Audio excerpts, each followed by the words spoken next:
Good morning. Welcome back. My name is Misty and you're on the suburban edge. It's that place between the country and the city where together we can learn modern homesteading skills. And today I'm going to talk to you about Talinum paniculatum. Nope. Yeah, Talinum paniculatum, also known as jewels of Opar. It's a very interesting little plant that came to me from my friend Alyssa. Shout out to you again, Alyssa. And once I had it and saw it establishing itself, I had to learn more about it, and it is so fascinating. I can't wait to share it with you. Let's take a peek at it. So this is jewels of Opar. The scientific name is Talinum paniculatum. The common name of jewels of Opar is said to come from the book Tarzan and the Jewels of Opar by Edgar Rice Burroughs. Sometimes it's referred to as pink baby's breath. I don't have any flowers on right now. It's prized by florists as it has striking chartreuse leaves, and these stalks come out with pink flowers. Here's a flower trying to do its thing, and these, see if I can get focused on it. There we go. These little ruby colored seed pods that burst open, and it looks really great in flower arrangements. Look how tall that is. They grow very easily with little need for attention and very few pest problems. Germination begins in only 6 to 14 days. It roots and proliferate. Oh my gosh. It roots and proliferates shockingly easy and produces a long orange tuberous root. This makes the root difficult to pull out, and if you only pull out a portion, the plant will continue to grow. And the nomadic seeds are very good at finding new places to grow. So, why am I talking about this plant? A lot of people grow this plant ornamentally.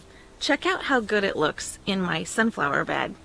Remember from the last video, I don't have sunflowers anymore, but it's a great ornamental little plant. Look at that bright shock of color. Now when I got this, it was in a little tiny container, a little 3-inch container, and look how much it's grown this summer.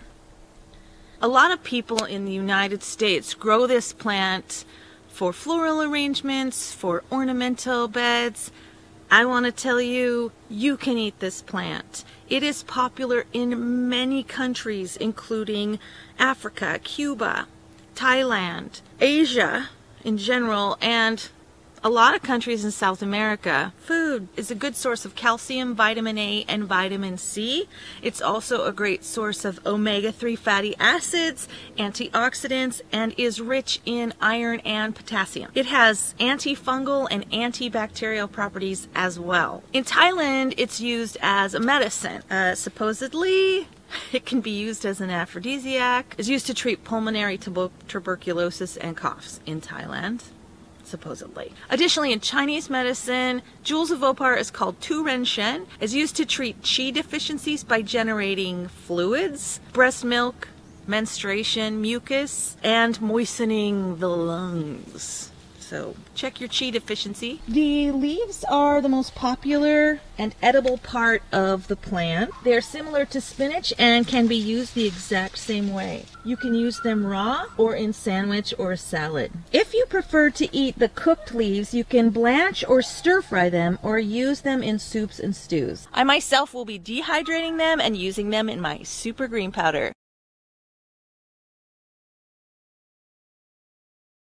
Really listen to this part. Consume uncooked leaves in moderation to minimize the consumption of oxalic acid, which is an anti-nutrient, and it can cause kidney stones. Don't do something for your health just to ruin your health, right? So moderation is the key.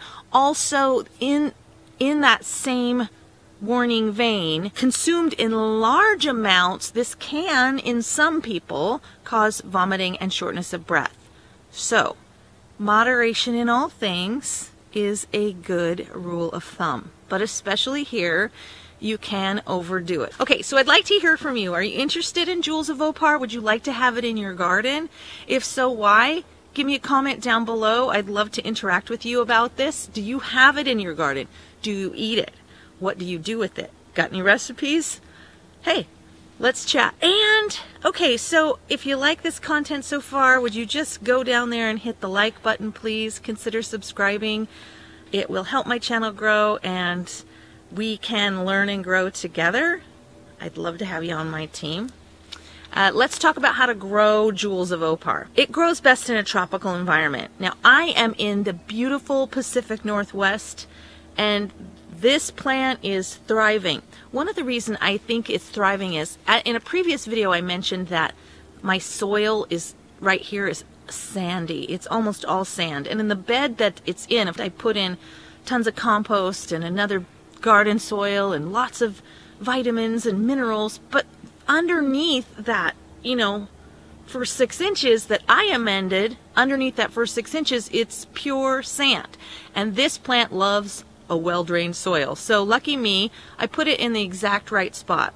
It also grows well in containers if you would like to have it not spread all over your yard.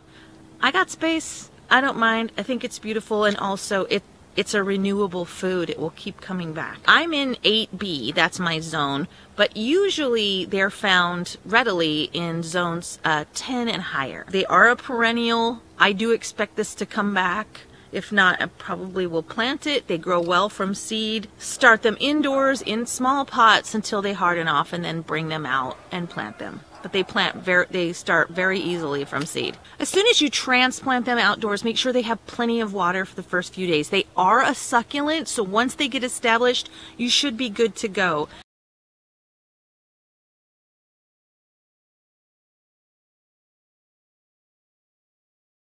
Oh, and one other thing. This plant is so good at extracting minerals from the soil. They've actually been used in phytoremediation sites. With that being said, do not plant these in an area that you know is already contaminated. The leaves will pull up any contaminants, and then you don't want to be eating that contamination. So it's another awesome soil fixing type plant, but if you're using it for an edible plant, make sure the soil you're planting it in is good soil.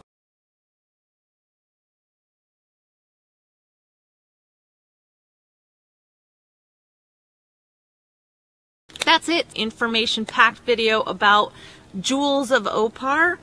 A wonderful little plant. It only gets about this big. Makes a great addition to your garden. As always, I love having you here. I'm so glad you stopped by. If you like the gardening videos, there's a couple more right here.